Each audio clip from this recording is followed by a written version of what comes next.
Hello, everyone. It's so good to see all of you.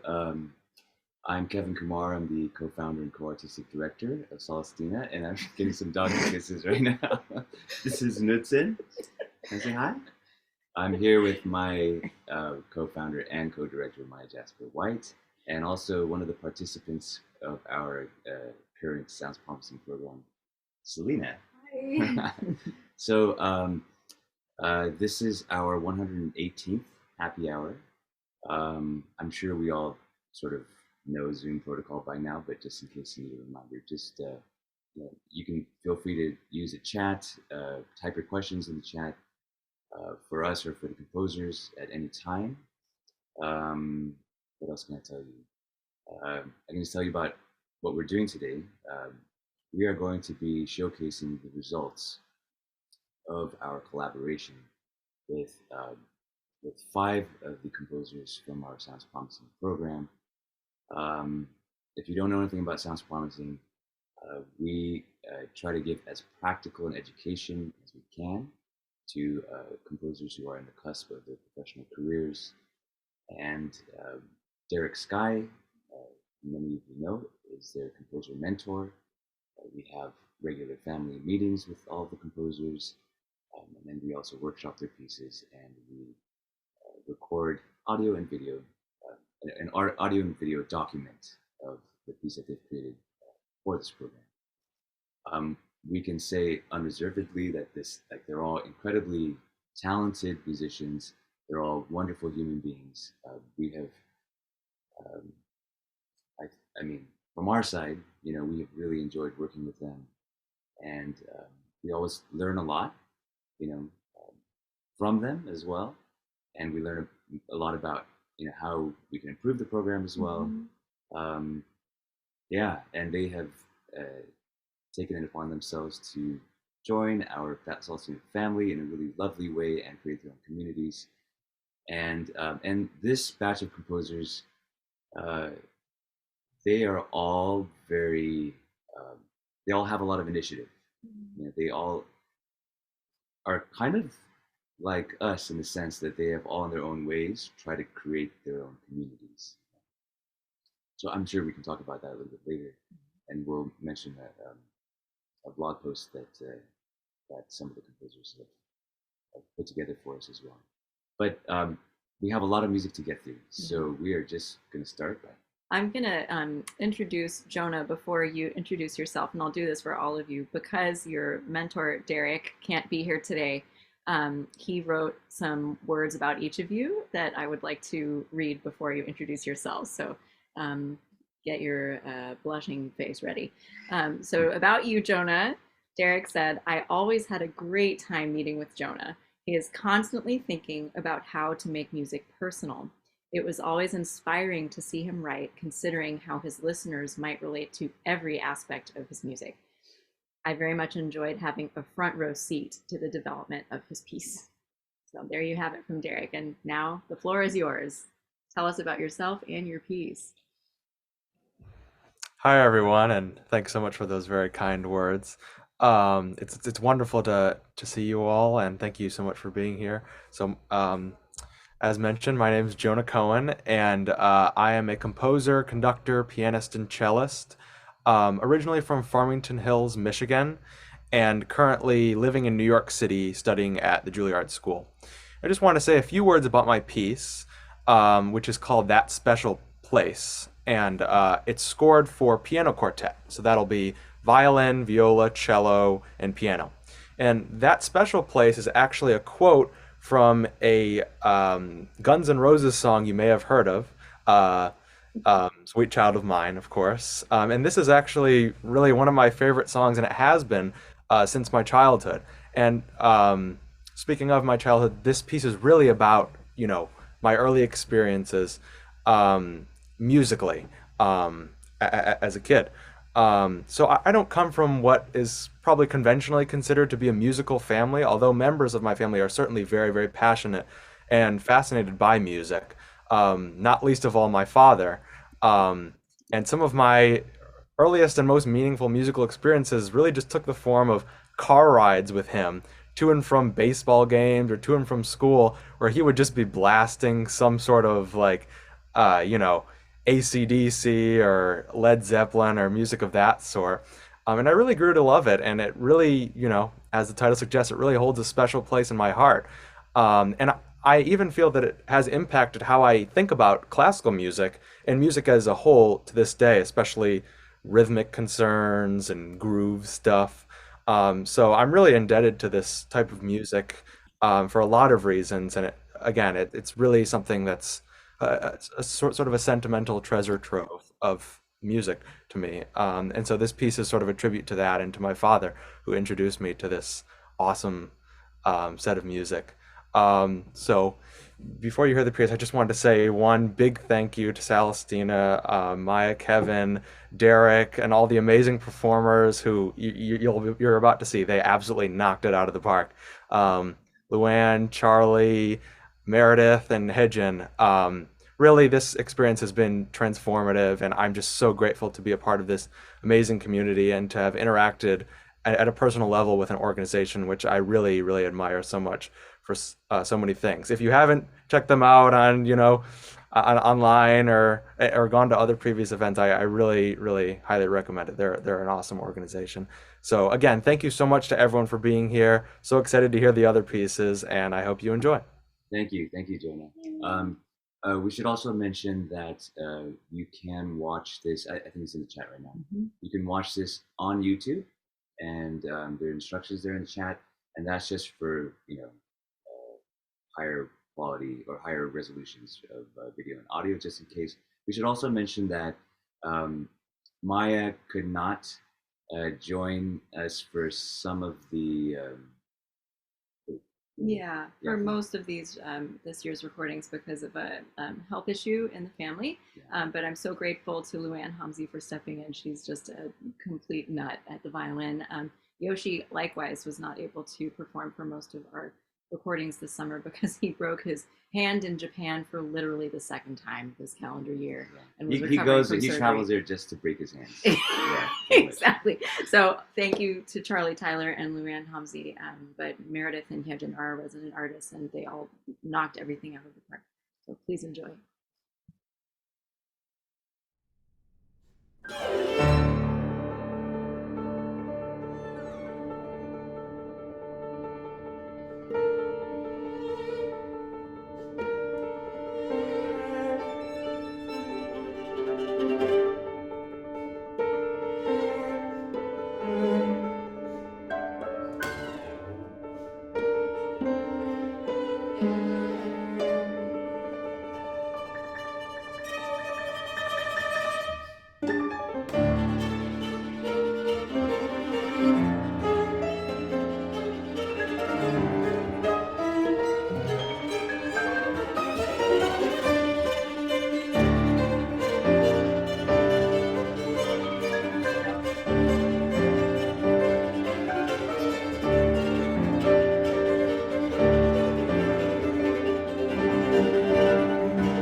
Yay!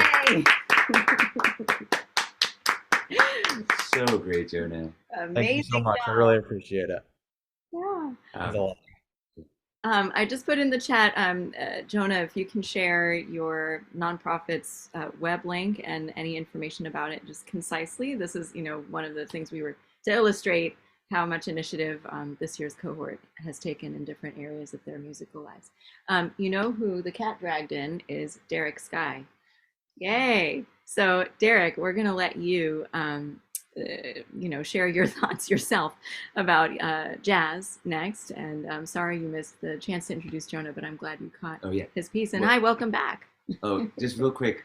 So if you have questions for Jonah, please type them in the chat so we can collect them for later. Because as you're going to hear 5 pieces, whatever's fresh in your head right now, let's just write it down in the chat, and we'll refer back to all of your comments and stuff like that. But yes, congratulations, Jay. Go for it, Jay. Yeah, man, excellent work.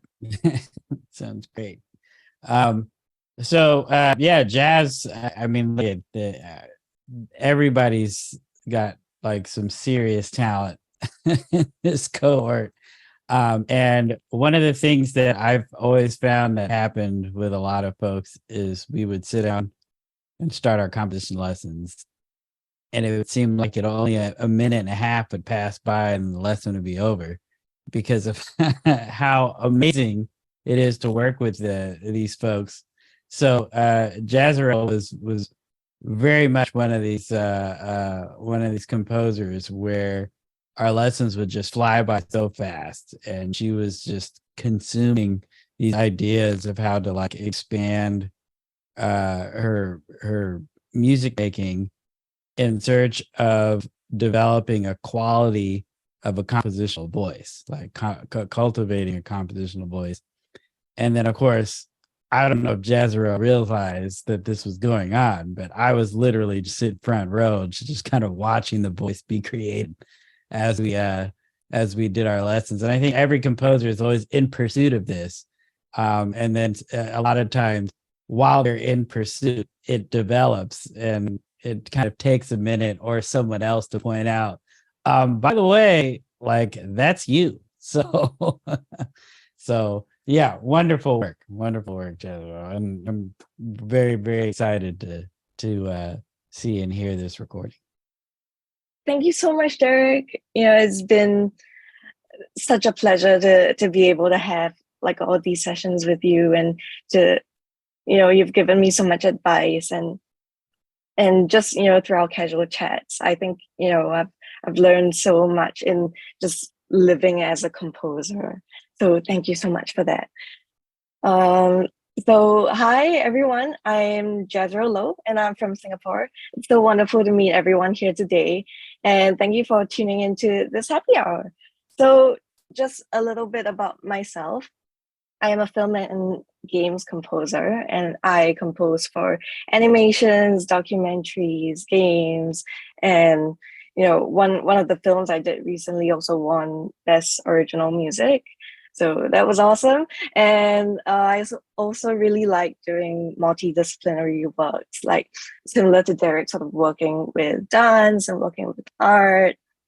So I compose for a variety of ensembles, but I think chamber music in particular is close to my heart because it just has a variety of timbre and color and sound, and it displays the raw musicality and the sensitivity of the players in the best way possible. So I think, those who watch Celestina perform will know.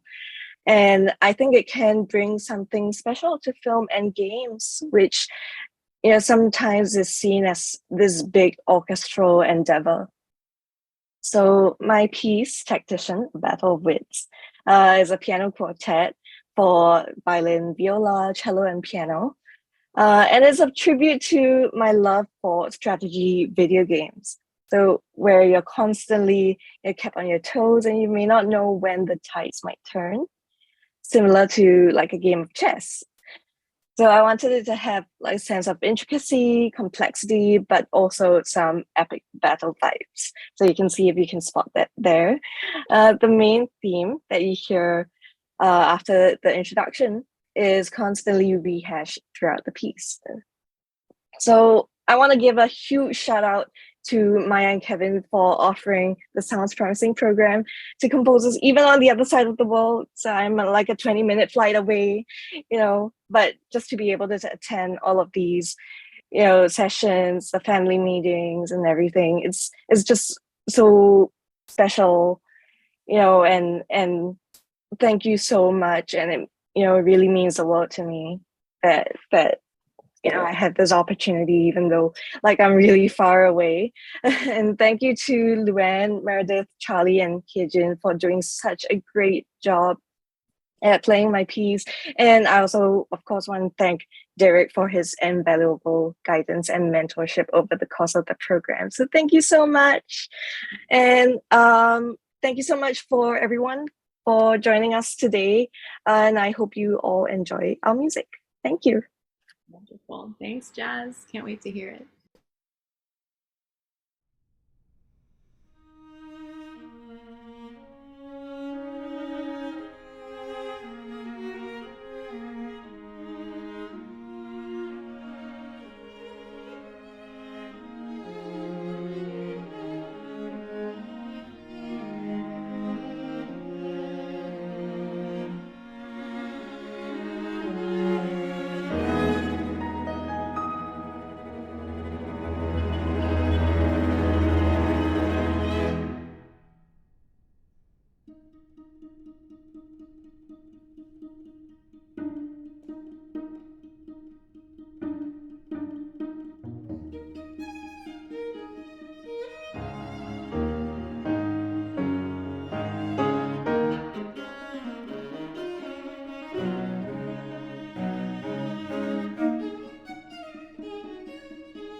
You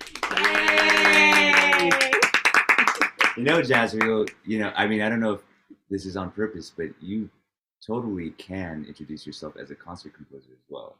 You know what I mean? Mm-hmm. So I don't know if that's strategic too, you know, but no pun intended. But you know, we had some discussions about that with you know, previous year cohorts, where some of them were just reluctant to say that because they felt like they weren't worthy of calling themselves that.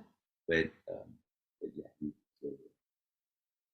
Thank you so congratulations. much, Kevin. Congratulations. All right, Derek, you want to introduce us to Riccardo, share what it was like working together? Yes, all are worthy of being classical composers for concert music. And Riccardo is an amazing concert composer who has a real talent for doing like multi-genre concert music. You can hear so many genres packed into this voice. Riccardo's voice is so unique in that it's like all of music just kind of funnels its way into Riccardo and then comes out in this very clever, amazing way. And so obviously it was a joy to work with Riccardo as well. He had like a super strong eagerness and determination to engage in this kind of multi-genre approach to music making. And so, and we had a lot of conversations, Riccardo, I'm sure you can speak to this. We had a lot of conversations about how you just kind of blaze through, even though sometimes the people in your local community would kind of support that voice. But we talked about how we don't necessarily need them to support that voice for us to know that that voice is important and impactful to the community. So I think it's awesome. And we're about to hear it right now. Thank you so much, Derek. Do you hear me well? So, hello, everyone, and thanks for joining us tonight. My name is Riccardo Perugini, and I am so happy to have this opportunity to introduce myself and my composition, which is titled La ragione di un prato, in English, The Reason for a Meadow. So first of all, forgive me for my awful English, and let me tell you a bit about myself. I was born in 1996 in Tuscany, Italy, and I would say that as a composer, my research focuses mainly, as also Derek said, on pushing the boundaries of music by blending experimental pop and a ton of early music influences. And let's talk about the piece itself instead. The piece that we will be listening to together invites us to contemplate our relationship with the world around us. As humans, we always assign names and values to everything based on their utility, filtering our perception of reality through our limited perspective. So we struggle to understand the intricate web of relationships that exist within our environment. However, La ragione di un prato poses this question: what if we could see the world without bias or self-interest and perceive everything as it truly is? The piece explores this idea of ending this one-sided relationship between humanity and the world. What makes this performance even more unique is the unconventional instrumentation, because it features a vocoded countertenor, which is sung by me, solo viola, two violins, and bass flute. In fact, the other theme that I tried to explore is that of the role of the composer, which is both absent and present simultaneously within its music. To emphasize this duality in this piece, my presence as a composer, you will see it, is represented digitally in the performance by a glitched video of me singing, which is displayed on a tablet in the middle of the ensemble. But I don't want to give away too much about the piece, and I want you to experience it for yourself and let it speak to you. So thank you for being here tonight, and I really hope you enjoy everything that you've got.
Thank you so much. Sort of, Thank you. I think, could you just take a moment to explain the text? Oh, I mean, yes. like, who wrote it and all that. The text was written by Leonardo de Santis, which is my boyfriend, and we've been working together for almost 8 years now. So someone asked in the chat if the text was written completely before or during the composition. No, it was written completely before, because we got to a point where we're so confident with each other's way of writing that there is no need to make corrections. He knows what I need in terms of like text when I have to write a piece. Wonderful. I'm sure people have a lot of questions that we'll get to later, but thank you for sharing that. Thank you for this amazing journey. Derek, you want to hop back on and introduce us to Nick? Yes. Yes, the amazingness continues with Nicholas Ma. Nick, I didn't know a lot about Nick before he joined, and then when I learned about Nick, I was like, oh my gosh, this guy is having a huge impact in the public in general, as kind of I guess you'd say an ambassador of classical music to the general public.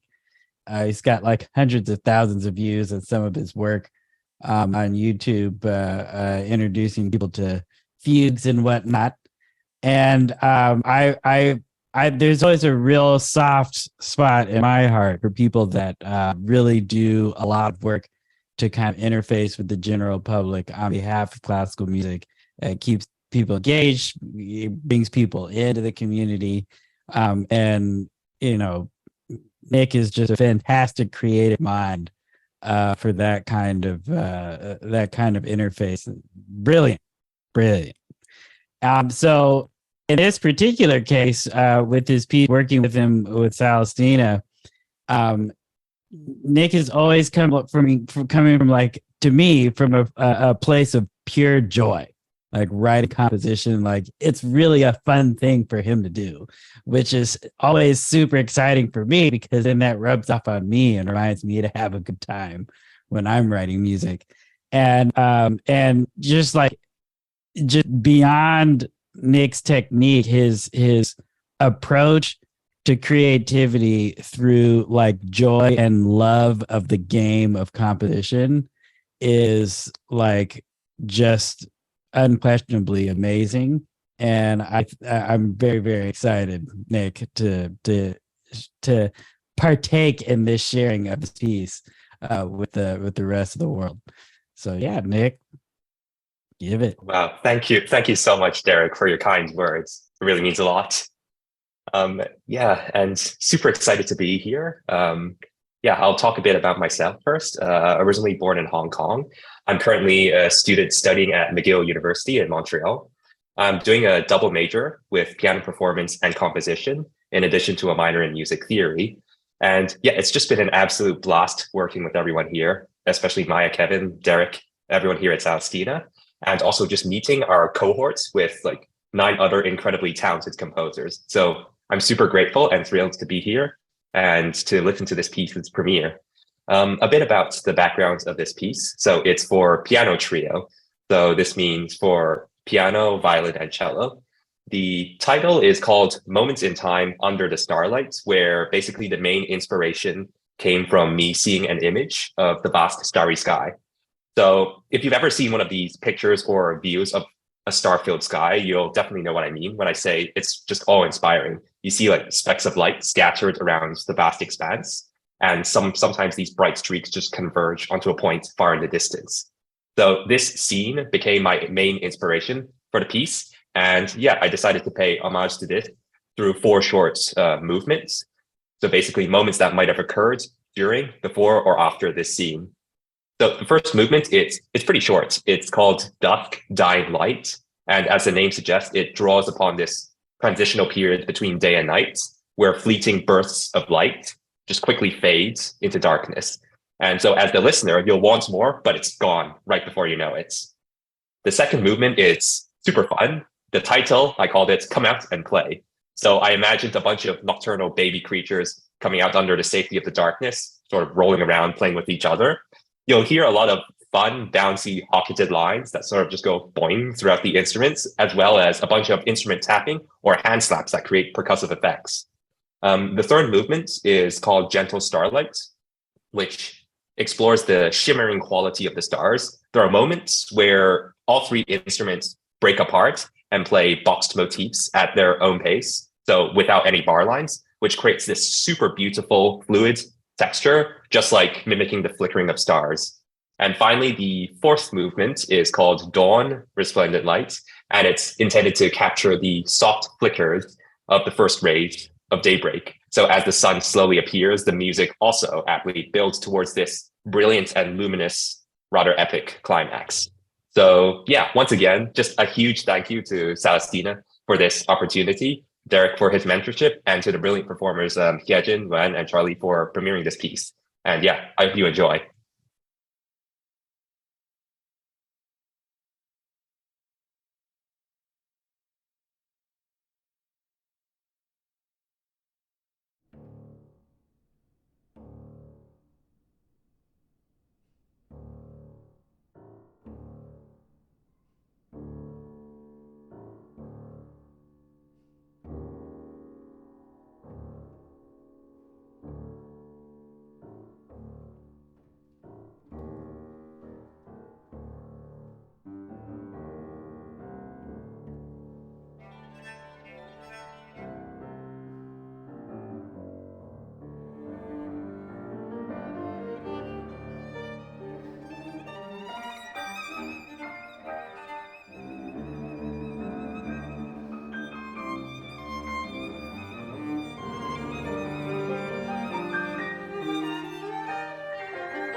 Yay, Meg! Congratulations. Awesome. That was amazing. Wow. And Yeah. look forward to seeing that on your YouTube channel, which you should definitely tell Oh. everyone about. You just take half a minute. Yes, for those interested, you can find me on YouTube. Just search Nicholas Ma or Nicholas Ma Music, and yeah, I post a bunch of compositions, stuff talking about music. So if you're ever interested, be sure to check it out. I'll also leave a link in the chat. Once again, thank you for Celestina and everyone for this wonderful opportunity. Of course, it's our joy. Excellent, bravo. Okay, Derek, we're here with Celina. You want to share what it was like to work together? Yeah, well, Celine's there live. All right. Celina is an inspiration. She's a very, very thoughtful composer, and this really shows through in this particular piece that she wrote for Celestina. Intention behind the piece is something that I will never forget.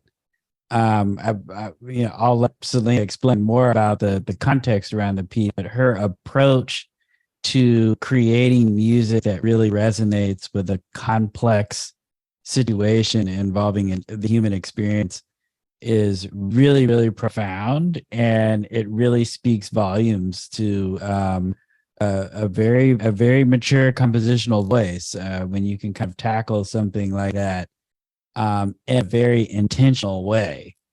And it was just amazing to work with Celina, talk with her through a lot of the nuances that kind of go in through thinking about these things philosophically, and then like how is it best to represent that stuff in the music. Really, really wonderful composer, and just like everybody else, a very serious, bright future for the kind of impact that these folks are going to have on the musical community. All right. Hi, I'm so happy that all of you are here tonight. I'm Celina Kintscher. I'm a German composer. I finished high school in South Africa, actually, and now I study here in California at UCLA as an undergraduate student.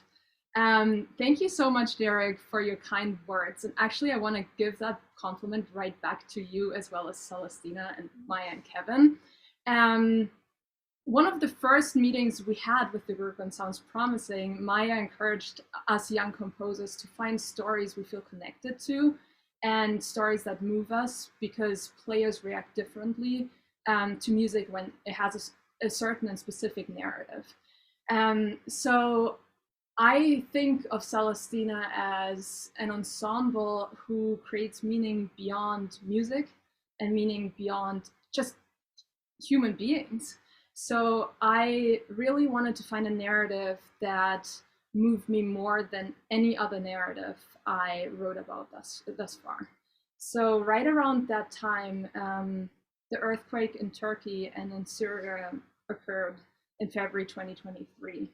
And it really, really touched me. And I knew that that was something I felt so connected to, but also really wanted to write music about.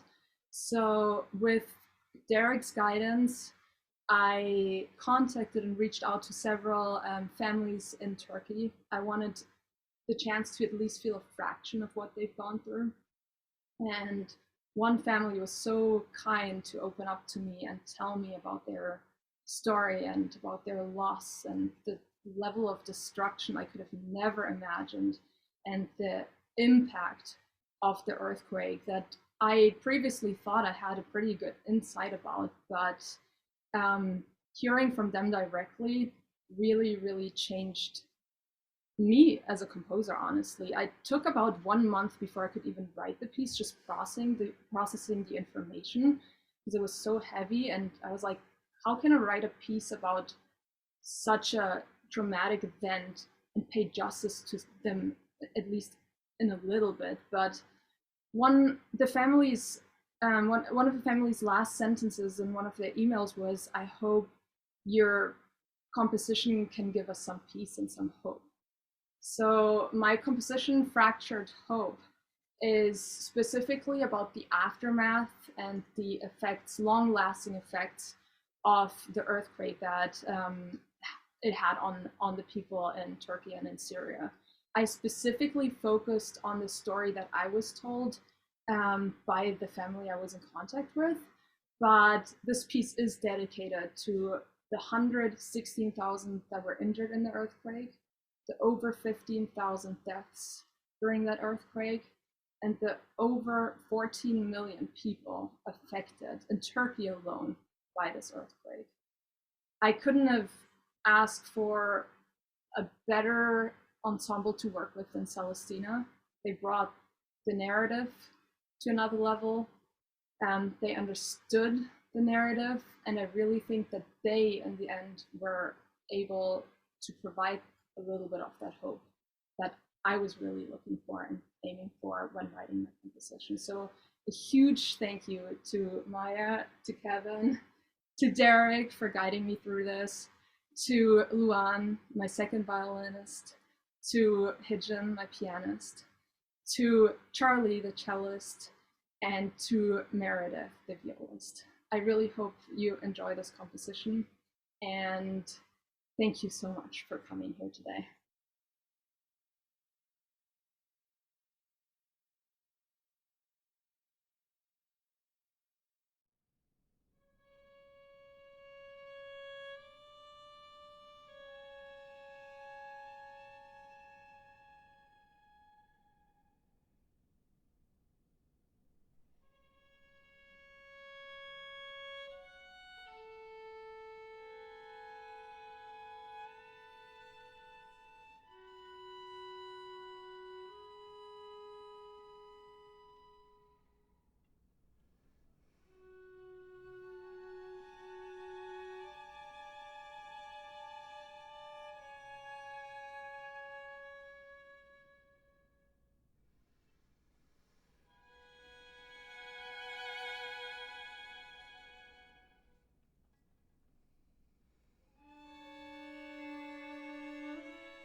Yay.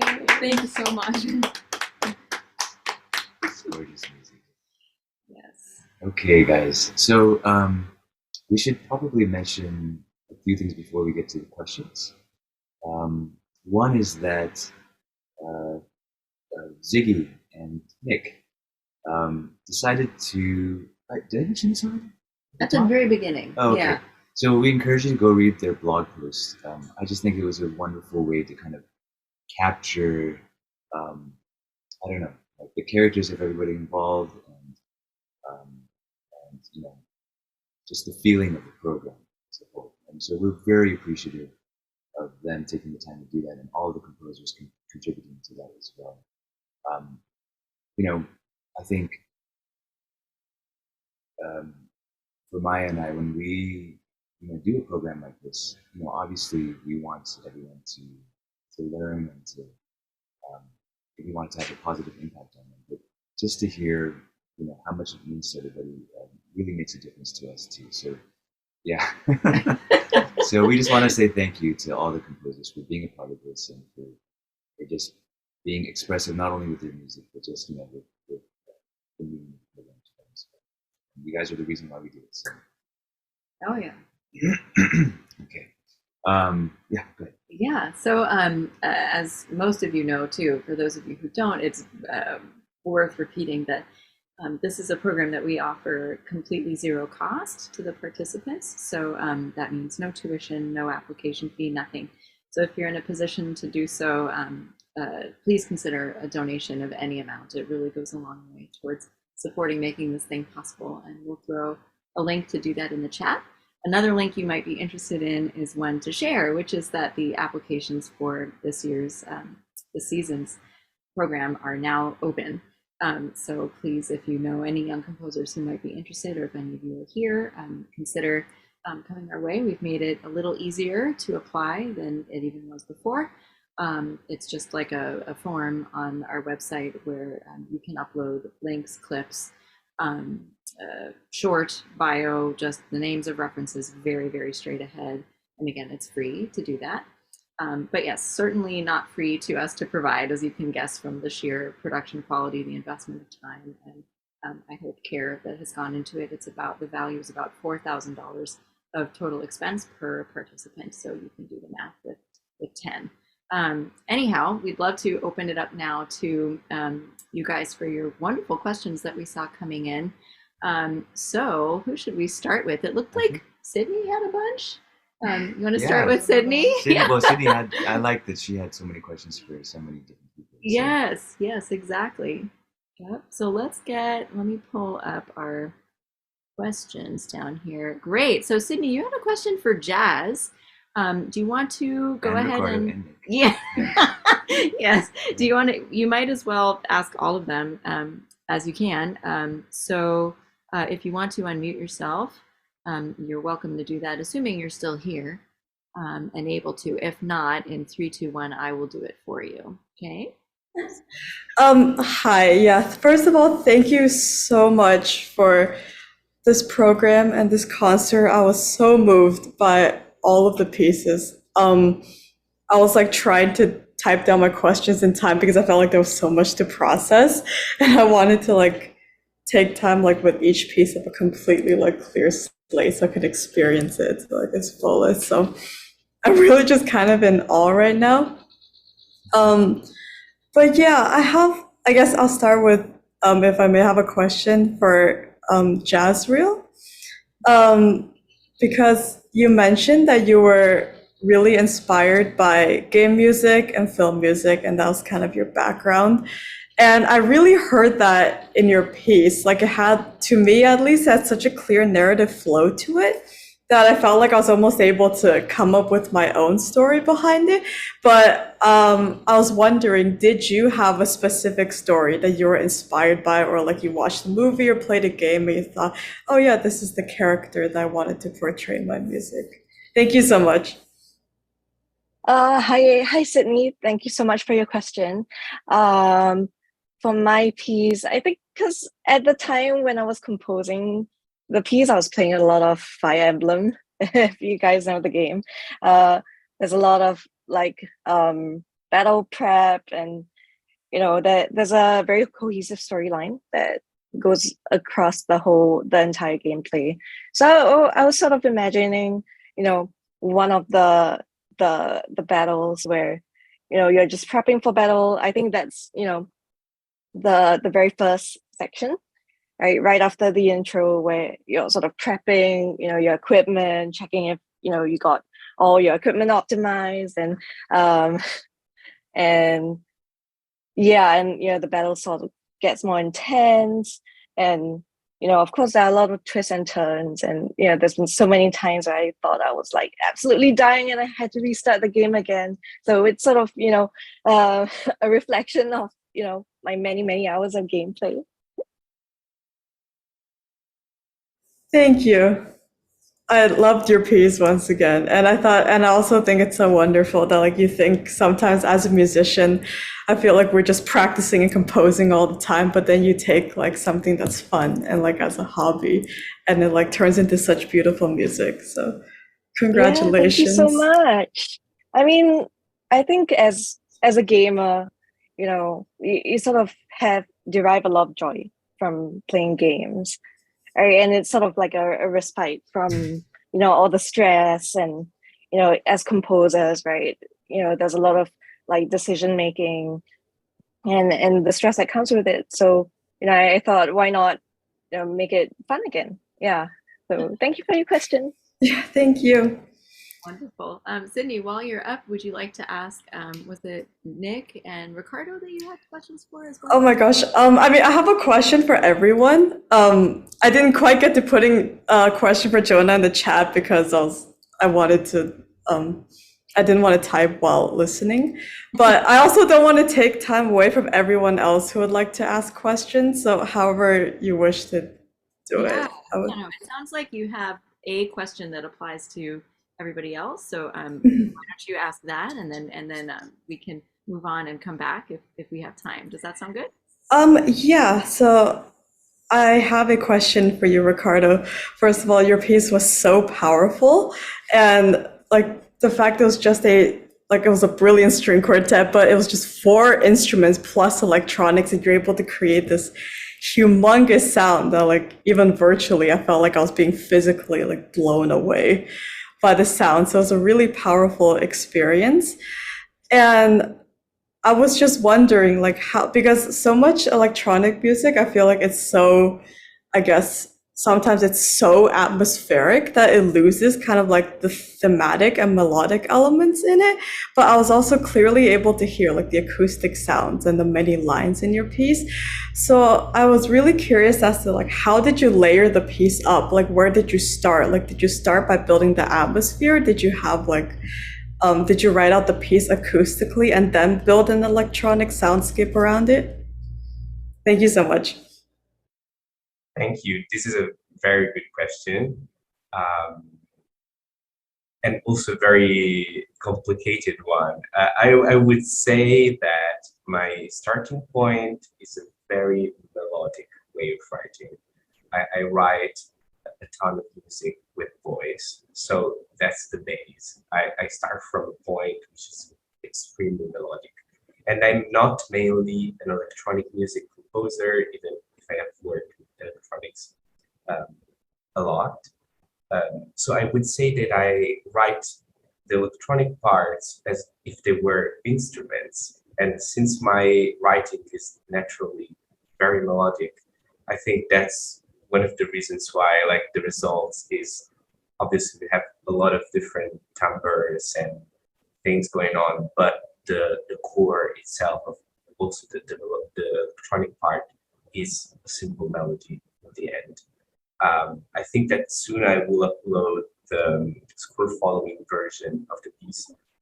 So you will be able to see how it's written, and it's basically just a melody. Yeah, I hope I answered your question. Yeah, wow. It's just, thank you so much. And congratulations again. And the text was super moving. Thank you. We have to congratulate Leonardo for that, who is watching us from YouTube. Oh, good. Great. Hi. Fantastic. Okay, so Sydney, we'll come back to you. But in the meantime, Jonah, you said you have a question for Riccardo too, while we're on that subject, assuming it wasn't the same as Sydney's question. Well, it was a little similar, but still, I think different enough to ask, if that's okay. First of all, I mean, congratulations to all of you guys. Like, seriously, so blown away by your music. I like every single one.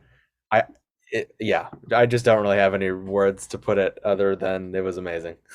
But yeah, and Ricardo, I mean, I thought your piece was so incredibly unique and so it had such an interesting palette of sounds that I've never. I think a few people said this in the chat, but I really unlike anything I'd ever experienced before. And I just wanted to ask you, as someone who really does not know a lot about, multimedia art yet, but really wants to. When you were envisioning that piece, did you have like a specific sort of like vocabulary of sounds that you already were looking for in your head, and then you were trying to find a way to do that using the the vocoder, or was it something that you sort of found through like experimentation? Was it something that like as you were composing and as you were workshopping, you like got there by way of the process, if that makes sense? I don't know if I'm being clear here, but yeah.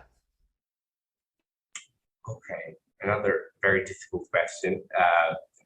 I've been interested in the use of unconventional types of voices for a long time. And when I say unconventional, I mean, for example, I don't know, folk voices or pop voices used in a classical music environment. And I also experimented with the use of electronics on operatic voices. So that's where it started. In my first opera in 2018, I had the voice which was electronically modified. Then I wrote this in 2021 with this super operatic soprano with autotune, which was pretty strange because it was dissonant autotune. So I have built during the years this kind of sound, but for this piece in particular, I had in mind like exactly how I wanted it to sound.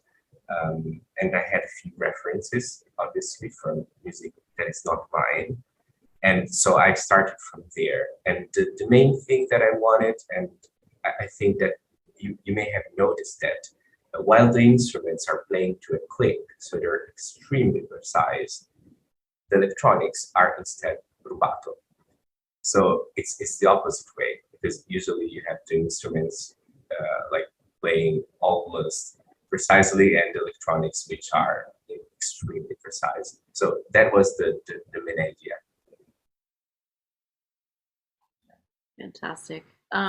Okay, so Andrea or Andrea, you had a question for Nicholas. If you're able to unmute yourself, go right ahead.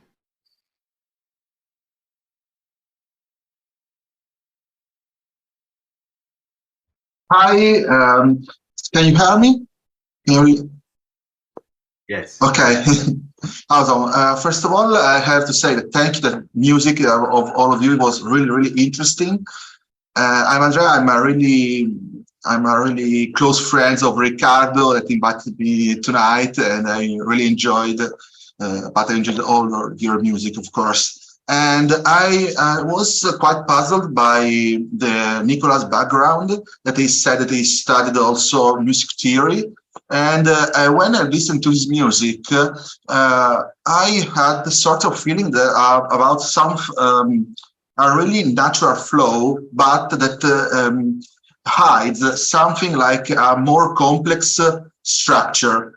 And I was interested because it's really subtle, but it's deep inside the piece. And I was curious about how do you develop these structures, and how you think if you have, for example, an external element that you adapt in your music, or it's a more abstract process. This is the question. Thank you for your question. And yeah, thank you for noticing all of these details. Like, it really means a lot. Okay, I guess I can first talk about structuring the pieces. There are, for example, in the second movement with all the baby creatures like rolling around playing. For example, that one, I initially envisioned, I want this idea of a really fun, bouncy piece. So what technique can I first use? Pizzicato, that's generally a fun thing, boing, like that. Then how can I make this evolve over the course of this movement? So I was like, okay, what if I use percussive sounds? You don't really hear that as often. So if I add some, say, a slapping, then that'll add some excitement. So it morphs it morphs into this more percussive element. Then how do I transition out of this percussive element? Because at this time there's still pizzicato and everything. It would be then to have a similar structure for the third part where the bow sounds are gradually reintroduced. So that would be sort of be the structure where it's sort of you see an underlying story and development throughout. But if you just want to enjoy it, it sounds really fun. And so there's like this sort of layered. So yeah, that for that movement, that's how it was. Briefly, for say the first movement, I just wanted this really brief flash of virtuosic counterpoint that just flows and then slowly disappears. Derek was really helpful because I had a bunch of ideas that were just probably too many ideas. So Derek was really helpful at seeing which ideas had the most potential. And yeah, I narrowed it down to basically 4 of them. Briefly, the third movement with the starlight and everything. This one I was the most unsure about because it has a lot of aleatoric, basically without the bar lines, it's all the instruments are playing like you can't really imagine the exact sound it's going to be. So of course, very grateful to Jazreel Low and Charlie, who when they saw it, they instantly knew what texture to do, and it turned out even better than I thought it would be. And yeah, fourth movement brings back similar ideas throughout, similar motifs, similar gestures, but ends with an epic bang. So yeah, that was the very summarized version of it. I hope this answers your question. Thank you once again for it. Absolutely. I think that it really captures this the natural developing elements, but it's made in such a natural way that really makes these elements shine. So thank you for your glad reply. Oh, thank you so much. Thanks for your question, Andrea. Thanks for joining us. Kevin, you have a question for Celina? Go ahead. Yeah. So, I mean, we were talking about this during the video too, a little bit, but, I think I just wanted to know how you developed. So in the score, and we talked about this too, before in the very first draft, you had kind of like an explanation, right, of what different things in the piece meant. And then we thought that maybe it would be a better idea if it was actually implemented into the score, like where those things were happening. But because there's just so much that, like, it doesn't feel like you're writing a piece with structure in the sense of like you're trying to fill different places up with different motifs and this and that. It feels like everything that happens with such sincerity. So I just wanted to know how you write that way. Like, how does that happen? Where, are you? Is there like the previous question? Like, is it about structure, or like was it kind of like stream of consciousness, or did it start with like a seed, or yeah? Yeah, that's a really. I'm sorry. Could you guys hear me? Yeah. Okay. That's actually a really great question. I actually started off talking with Derek about structure and realized this is not the most important element of my composition. It's more about how much contrast do I want to achieve, and what are the specific emotions. Yes. What are the specific emotions I want to bring across? So the emotions I was actually given by the family, specific words, details about characteristic elements of family members they lost, that I try to bring into the music. So much rather than thinking about structure, I wrote this composition slower than any other composition before. I would sometimes spend, I don't know, 6 hours in a room with a grand piano writing 8 bars, just because I really, really wanted to listen to the notes and the melodies that came to me and were given to me, rather in this case than, I don't know, inventing my own melodies. Some of the melodies have words to it that bring across this feeling. Some intervals directly reflect to numbers the family was close to. There are a lot of small things implemented in the score that then hopefully bring that sensitivity across. But it was definitely a much slower process writing this piece than any other piece before. And I didn't mean to take away from like the idea of writing with structure or anything like that. It was just like specific to your piece and you know how that came about. And I know there are more questions, but I have a question for Jonah too. Yeah, I'm gonna abuse my position as co-artistic director. So Jonah, like I think, and this applies to all 5 pieces today. It was just like there didn't seem to be a single artificial moment. You know, everything felt, I don't know, everything just felt so natural. And you guys all have, I mean, all you guys, you people, all have such good instincts, you know. And I mean that in the best way. Just in terms of pacing and timing. And Jonah, I think what I was really impressed with your work was, again, the sense of breathing and sense of, you know, how you used what are essentially kind of like sound effects, you know, to create excitement, but not in a way where, you know, you're like, oh, listen to that sound. It was just, you know, it felt so. It just felt like an emotional sort of roller coaster, like of excitement, you know. So I just wanted to get your take on just how you approach that. Like, how do you create these surges of energy and, but no, like, are you very conscious about how long those last? Do you have like a very, like a scientific way of approaching that, or when you're writing, is it just like, no, I feel this now, and so this is what we're gonna do, and then it goes away for a little bit, and here comes another one, a bigger one, or you know what I mean? Yeah, absolutely. That's a fantastic question, and thank you for your kind words, by the way. It means a lot. Yeah, I think this is a big question for any composer. Like how much is by intuition and how much is by, you know, planning and sort of like structuring prior to actually writing down pitches or anything like that. Nowadays, you know, my process is in a constant state of flux, especially right now, actually. But for this piece, and in general, I would say I like to think about, you know, large scale things first. Like what in general do I want to achieve with this piece? What sort of you know, mood or ambiance do I want to portray? And then I go smaller and I think about structuring and proportionality. Like how much should this last in order to make this feel justified? Like how, like in this specific piece, like it's sometimes even as basic as like, how long do I need to stay very soft and suspended before it feels right to get loud and exciting? You know, sometimes it's literally just as simple as that.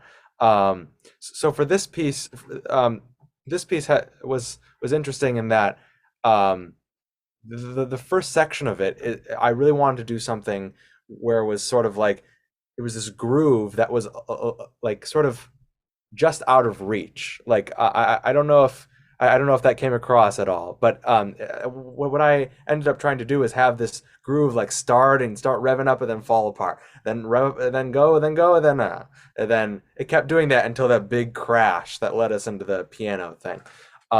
So that sort of larger scale thinking of like, okay, what in general do I want to happen in this piece, and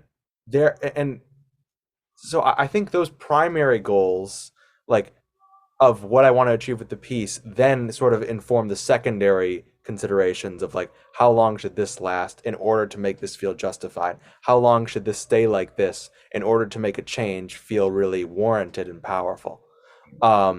So yeah, but then once I do think about those things and I start writing, I think a really important thing for something I've learned is that no matter how perfect you think your concept for the piece is, before you start writing it, if you start writing it and it doesn't translate musically, and you might have this beautiful like matrix idea, like oh this is gonna happen here, and it's gonna like, and then it's gonna do this and do that.